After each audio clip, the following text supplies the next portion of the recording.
What does Islam say about alcohol? Does it prohibit it entirely?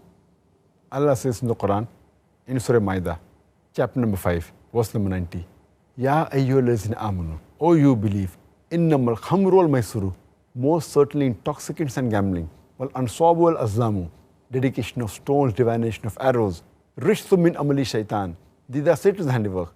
Fashtanibu lalakum tuflihun. Abstain from this handiwork that you may prosper. So Allah says, this is rishtu min amali shaitan. It's a Satan handiwork. Abstain from it that you may prosper. And Imam Adhabi, in his list of Al-Qabair, the 70 major sins, he puts having alcohol, intoxicants, khamar, having wine, number 19 in the list. And having intoxicants is even prohibited in Christianity. If you read the Bible, it's mentioned in the book of Proverbs, chapter number 20, verse number 1. It says that wine is a mocker. It is strong raging drink. And anyone who is deceived, he is not wise. It's mentioned in the book of Ephesians, chapter number 5, verse number 18, be not drunk with wine. But unfortunately, we find that none of the Christians and the Jews, they follow the advice given in the Bible, unfortunately. And what is the logic, the reason that Islam has prohibited alcohol? Normally in a human being, there is an inhibitory center. This inhibitory center, it prevents a human being from doing things which are illogical and not correct. For example, if a person wants to go to the call of nature, the inhibitory center will say that don't do it in a public place, go to the toilet. Inhibitory center is working. An inhibitory center, when a person speaks to the parents, tells that don't be disrespectful to parents, don't use foul language. So this is the work of an inhibitory center. When a person is intoxicated, when a person has intoxication, has wine, has alcohol, the inhibitory center is inhibited. And he doesn't know what he's speaking, therefore you find many of them, they start cursing, they start doing verbal abuse, you find them saying obscene things, you may find them that they urinate in their own clothes. So this is because the inhibitory center is inhibited.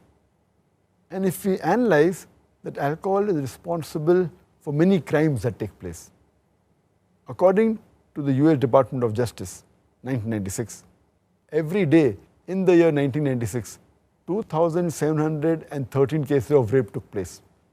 That means every 32 seconds, one rape is taking place in America in 1996. And the report says that majority of the people who committed rape, they were intoxicated. Furthermore, according to American statistics, it says that 8% of the Americans, they indulge in incest, having intercourse with a close relative.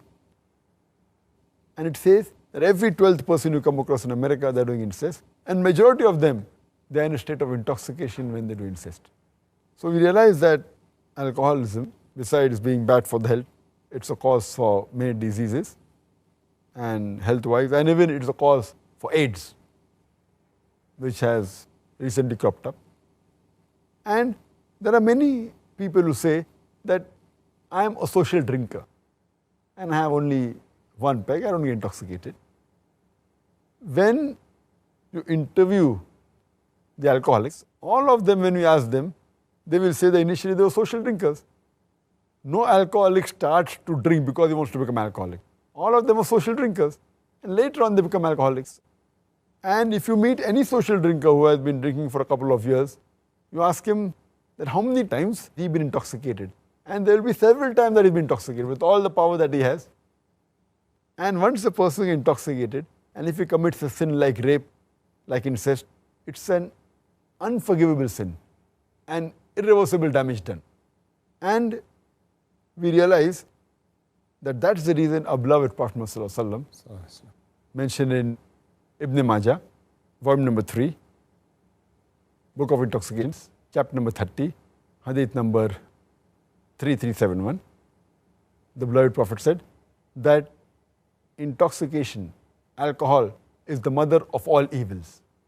Alcohol is the mother of all evils. And it further mentioned in Ibn Majah, volume number 3, Book of Intoxicants, chapter number 30, hadith number 3392.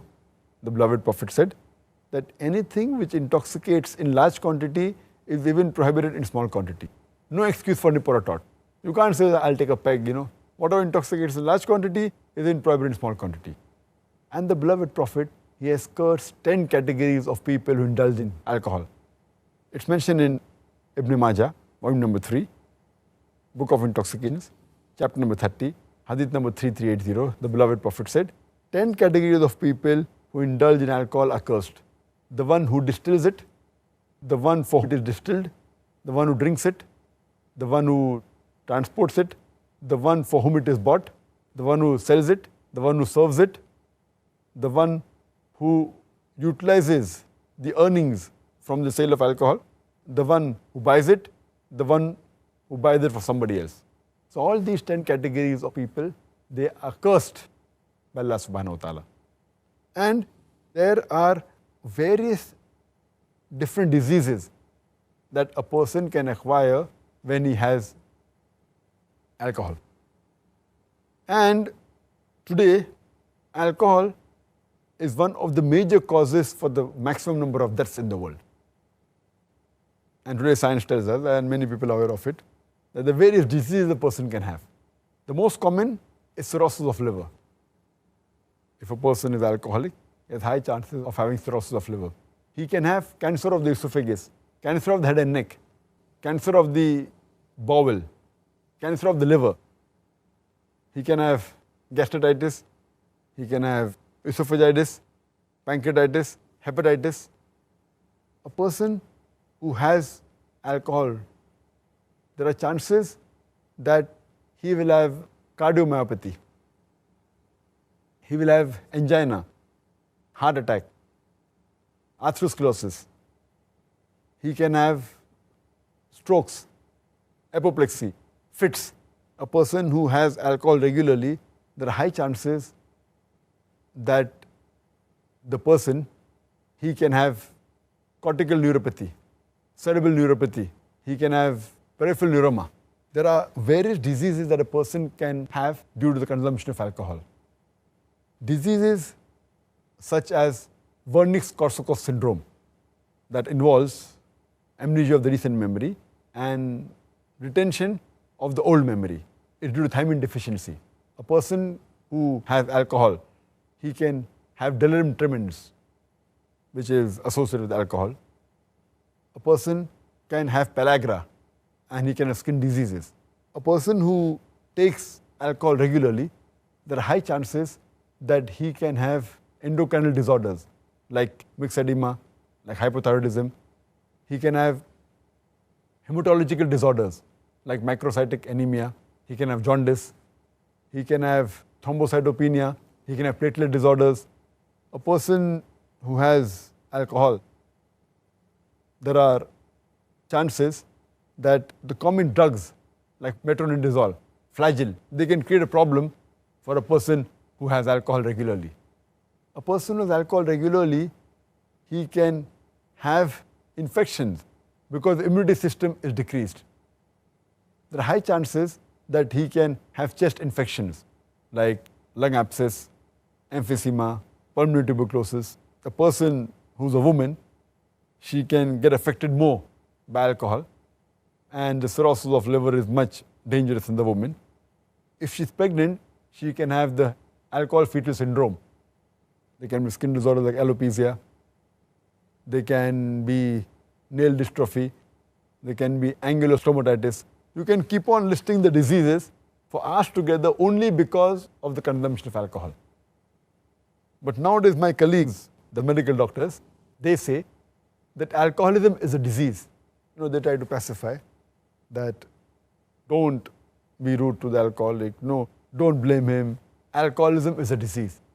If alcoholism is a disease, it is the only disease that is sold in bottles. It is the only disease that is advertised in the newspapers, in the magazines, on the radio broadcast stations.